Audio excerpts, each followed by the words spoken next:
Hello and welcome to Ask Simple Minds also. So thank you to everybody who's volunteered their questions. I've got a bundle of them here and I have Charlie and I have Jim with me. How are you both? Hello there. Hi. Yeah, Very really good. So what do you make of the place where we're doing this from? I know you performed earlier on today for Ken Bruce. Yeah, well, I mean, for us this is it's a great opportunity to launch this new acoustic project, but we're getting to really launch it in style by coming to this amazing theatre. I think it's over 100 years old and goes back to the days of Charlie Chaplin and stuff. Laurel and Hardy. Yeah. It's Jim and Charlie's turn. So we're very, very lucky. Yes, beautiful setting. We'll crack on with the questions because I have many of them here. The first question is from Craig David, who works in IT, not the singer. Next year, the band will celebrate their 40th anniversary. What do you think has been the band's biggest achievement so far? I think staying together, to be honest. Actually, funny enough, that is about the best thing. And how have you done that? What's the secret? What would you say to a fledgling band about to start off? What would you warn them? Go to night school, have a plan B. No, I think Charlie speaks about, I think you've got to be a type to do this and want to do it, and to do it through, the good and the bad and the ugly, to do it, when you're top of the pile, and to still want to do it when you're in Alaska. But I guess if you had said to Charlie and I when we started the band almost 40 years ago, what did we want to do, what did we want to achieve? I mean, we'd no idea about success or fame, or even the word career didn't exist then. I think we would have said that we want to be a great live band and we want to take it around the world. And we feel very fortunate that almost 40 years later, we're still getting the chance to deal with that challenge. It's a challenge that's never lost its allure for us. So I think, as well as everything else, that's the main thing. And how do you keep it fresh? Because I'd imagine this chapter of your life, of the band's life, is very much part of that. Yeah, that's probably one of the hardest things. But for us, we've always felt that every album that or every project we did, we always think we really have to be radically different from the previous one. And I think that's really the challenge that we set ourselves, and that kind of usually occupies so much of your time that you don't really have time to get jaded about it, Tonight on stage with us, we have at least one or two new people, and we've got a core band, but we also chop and change things for special projects as special projects. So that all keeps fresh as well. I mean, Charisse Osei, the percussion player, she was asking me the other day. I mean, she's amazing. People will see her tonight. She's absolutely amazing. And she was, talking to me about New Gold Dream and saying how much she loved it and all that. And then she said to me, "Where did you record it?" And I told her, and she said, "When?" And I told her, she went, "Oh, I wasn't born." So, it feels great to, have new line-up, to be working with women, to be working with people from different generations, from different backgrounds, different cultures. All of that adds to it. Okay, more questions. This is from @MV4100. Back in the early days, where did the band think they would be in 40 years' time? I guess that kind of ties in with what we've just said. But no idea. More like 40 days then. It was like, can we get... God, we've got 3 gigs. Amazing, we can go and play in Inverness University or Aberdeen University, or great, we can support 999 in Middlesbrough, or it was living very much from week to week, and you had no concept of time really. No. What would you have thought if you... Can you imagine saying to your young selves, you'd be doing an acoustic version of the album? What would you have said then? No chance. You said that to us last year, we would have said no chance. You'd have got good odds at the bookies. Lucy and Kaz in Bucks, why are you called Simple Minds, and what's the significance of the Clonard ring in the band logo? Well, Charlie I think you know why we're called Simple Minds. Yeah, just tell the story, because there will be people watching who don't know. Yeah, we took the name from a David Bowie song, Gin Genie. It was in one of the lines in there. But the thing was, everybody had names in those days, like Talking Heads, and, there was... Jim said, that's maybe a great name. Iggy had the album The Idiot and all that as well, and then the line in Gene Genie as well. That was very much the culture we came out of, and at that time we probably had a name every day, we chop and change, but that's the one that stuck. It was never as good as Johnny and the Self-Abusers. We should have hung in there. And the Clonard ring in the logo? Yeah, well, that was at the time back in the mid-80s. We worked with a designer there. He's brilliant, Malcolm Garrett. He came out of Manchester with Peter Saville, and he did Bands That We Loved magazine and all that. And finally, he did a lot of our artwork. And like ourselves, I mean, we're Scots. Malcolm's English, but had Irish background, and the Claddagh, it's a Galway ring. It stands for many things depending, but friendship and dedication and all that stuff, and we liked the resonance of that, but we just thought it looked great as well. This is from @Priptona Weird. Was the title of the track Somebody Up There Likes You inspired by the similarly named Bowie track? Bowie's obviously very important to you. Well, it is, but I don't think it was. I think it was a movie. It was a Paul Newman movie that maybe Bowie took his from that, and I think it was more to do with it's an instrumental track for those people who don't know, so therefore it's one of our best, and without doubt, and it's in tune. Yeah, it's kind of a cosmic. It was our version of Pink Floyd. It's all a bit astral, so hence the title. The next one is from the Kelleher's from Manchester. The 80s film The Breakfast Club meant so much to me and a whole generation. Your song Don't You Forget About Me became the symbol and the anthem for that film and what it meant.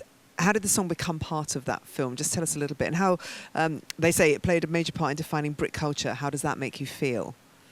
Yeah, well, it was a funny beginning with that track because we resisted doing it for a few years, and we loved the guy who wrote it because we didn't write it, you know, which is a bummer. But there you go.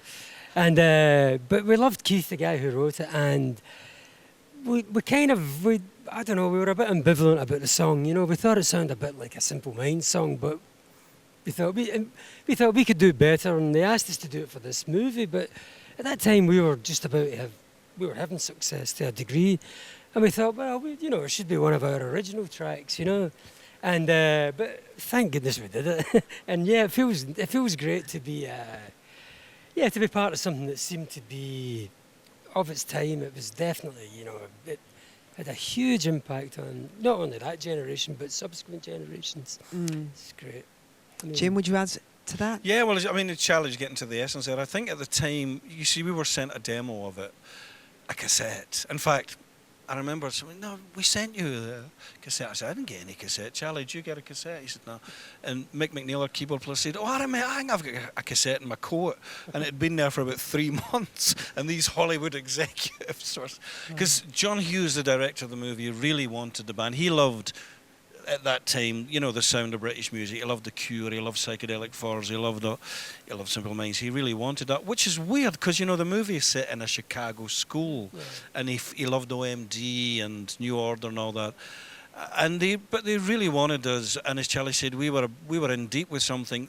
When we eventually heard it, I mean, it sounded pretty good, but it didn't sound that good, and it didn't have lots of the trait, didn't have the big intro and the la la la's and that stuff, and we just thought it's all right. But Keith rather cleverly, sometimes we liked him more than his song, but we liked him so much that after spending some time, we're like, that's a shame not doing the geezer song. He's into it and all that, and it wasn't then meant to become the success. It was just this teenage American college movie, and we thought, tell you what, we'll do it. We'll get the record company off our back. No one's it'll be a B-side.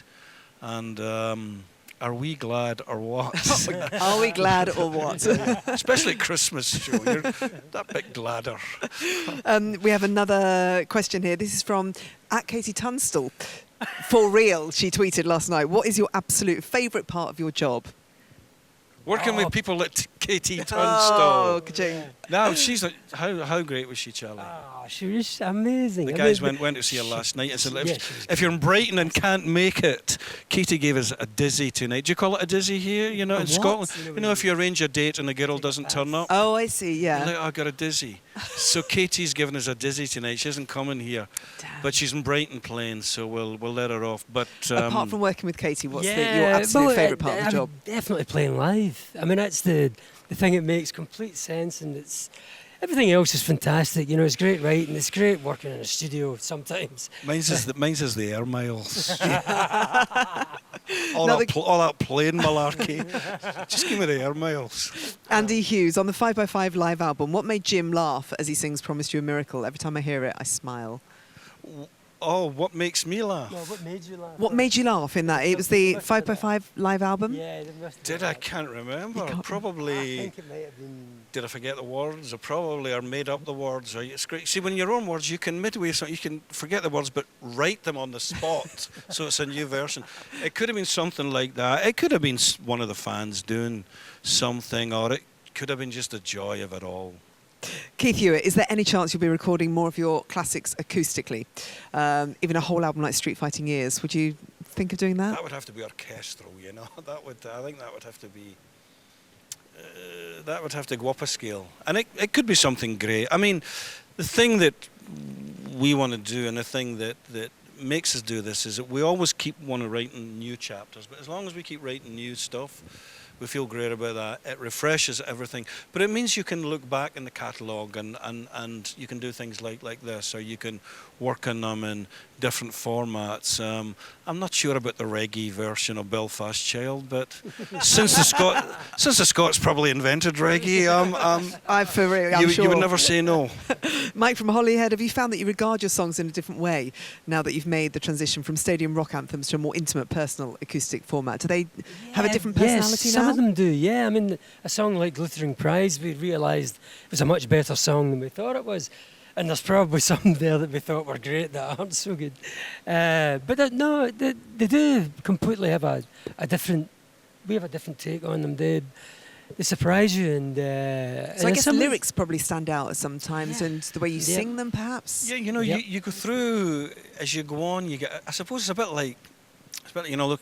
Do you ever look at old school photos, Jay? You probably try. Oh, no, I really try my to. hardest not to. Yeah. Well, I bet you if you did now, you would go, it's not as bad as I thought. You would give yourself a break. You'd cut yourself some slack, and then there's even a point where you go, oh, that's quite dear, that actually. And some of the songs, the earlier songs, I've gone through that cycle. I think, what were we thinking? What was that? And now I think, well, that's got a lot of imagination, or you know, some things maybe you're trying too hard or whatever, but. I don't think that's ever something you should be feel guilty about. No, it's a reflection of who you were at the time. Exactly, And yeah. where If you weren't at. doing that, if you weren't sounding like that, if you weren't looking like that, there'd been something wrong with you. That's our take on it. Yeah. And a question from John Freel 1. Do you get along to Celtic Park very much these days? It's funny when you mentioned that there. Instantly I knew that was from Glasgow, that name. And it's probably about 10 people we know are called John Freel.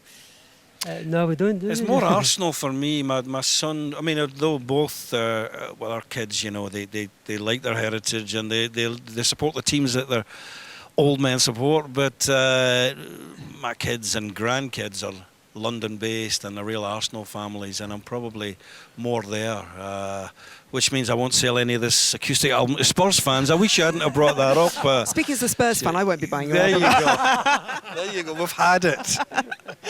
John wanted to know, have you ever bumped into Rod Stewart, I presume he's talking about when you've been to Yeah, football? we have actually. We've met him twice, I think. We played a game with him, didn't we, Charlie? Yeah, And we played a game of football with Yeah. him in LA, yeah. Yeah. Was this at his house? Because he's got his own... It was his house, yeah. We had to bring our own drink with us. What? He's a bit, you know what I mean? He's a bit... Well, he has a reputation. Yeah, well, he lived up to it that day. But, So you were invited round to play football? Yeah, when it used to be back, he just, pitched, wasn't in his home, but near, and any time there was British bands out that they knew were football, you'd get invited to play Rod's team, and they would be all like super into it. You know, we would come in from being out at the Rainbow Club at 6 in the morning, and Rod's team would be doing laps and press ups and all that, and you think, oh, what is this? You kind of took it a bit serious. So you didn't win? No, we didn't. No, you didn't win. I think we give our best, Charlie. I think we were robbed. Thank you so much for talking to us. It's been lovely. pleasure. So Charlie Thanks to and everybody Jim, for the questions. yeah, great thanks. questions. Great, There were yeah. so many. So yeah, thank you very much indeed. And I hope you enjoyed watching Jim and Charlie answer your questions. That's it for now. Thank you. The gig, of course, is tonight, 8 o'clock.